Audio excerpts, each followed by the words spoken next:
Hello, welcome back to my class. Today I will talk about the last two groups of initials. One is fricative and continuant.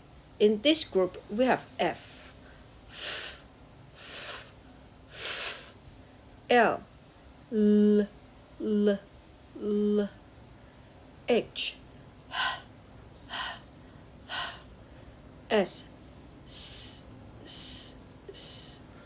For this group, it is a little bit easy because it's just like English. And the last group is semivowel. Semivowel we have W, W, W, W, and J, Y, Y, Y. And you can see, actually J is the Y sound of English. Alright, that's it for initials.